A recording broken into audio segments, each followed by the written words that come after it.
Ambition is praised almost everywhere you look.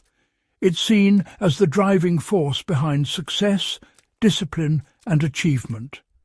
You're told to want more, push harder, aim higher, and never settle. And on the surface, that sounds right. Ambition builds careers, creates opportunities, and separates those who act from those who don't.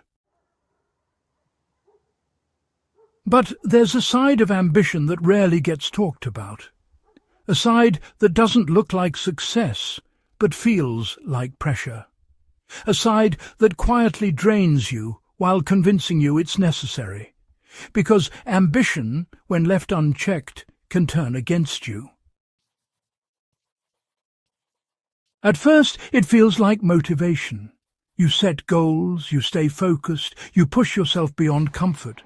But over time, something shifts. It stops being about growth and starts being about proving something. Proving your worth. Proving you're not average.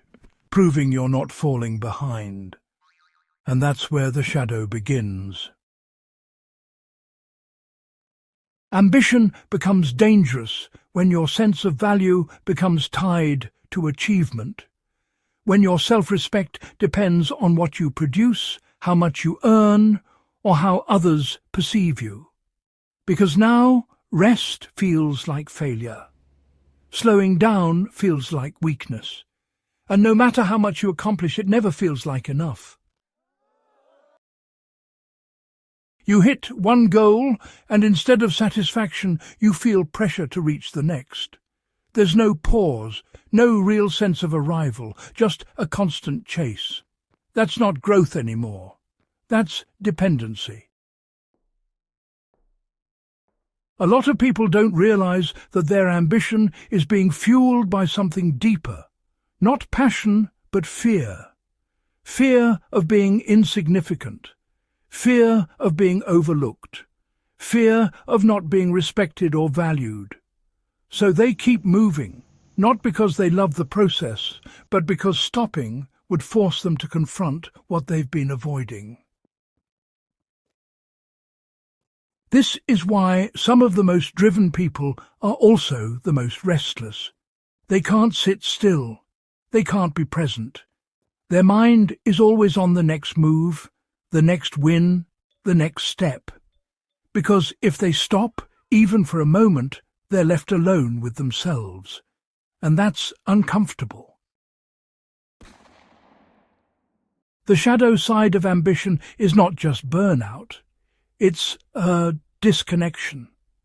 Disconnection from yourself, from others, and from any sense of peace.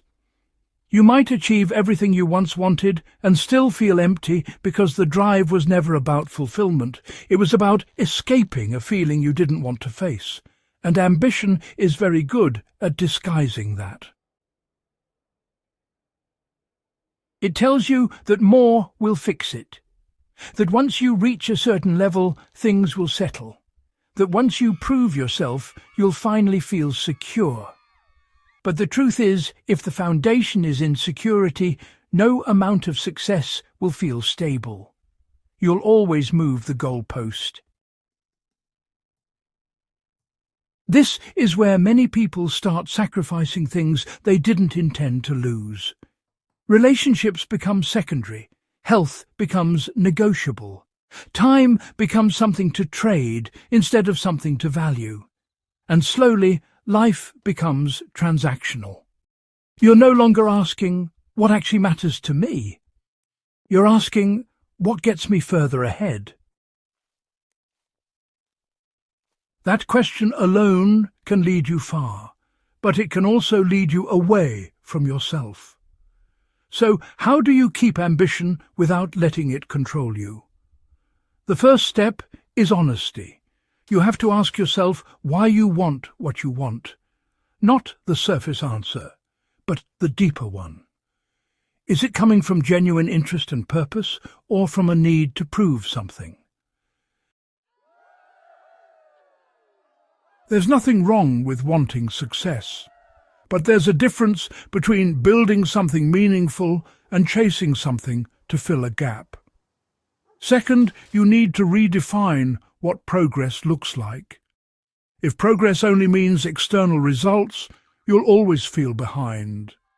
But if progress includes self-awareness, emotional stability and clarity, then you start to value things that actually sustain you long-term. For example, being able to walk away from something that isn't right for you is progress.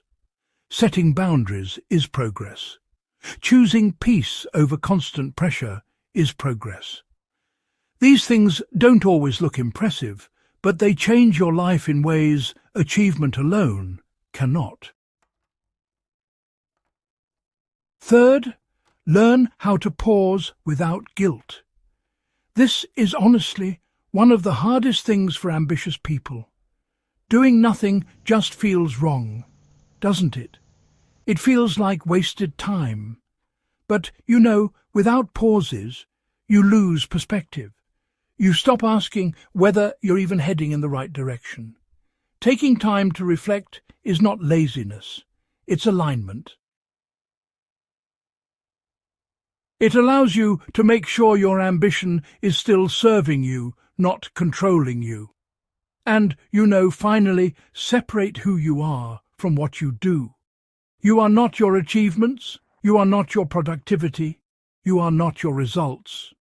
When you tie your identity too closely to performance, every setback feels personal. Every failure feels like a reflection of your worth. But when you create distance between the two, you can pursue goals without losing yourself in them. You can succeed without becoming dependent on success. Ambition is powerful. It can build your life or consume it. The difference is not in how much you want, but in why you want it. If it's coming from clarity, it will push you forward in a healthy way. If it's coming from fear, it will keep you running in circles, no matter how far you go. So don't kill your ambition. Refine it. Make sure it's aligned with who you are, not just who you're trying to prove yourself to be. Because real success is not just about what you achieve. It's about whether you can enjoy it, sustain it, and still recognize yourself in the process. If this gave you a different perspective on ambition, then you're already thinking at a deeper level. Stay aware of what's driving you. And if you want more content like this, subscribe and share this with someone who needs to hear it.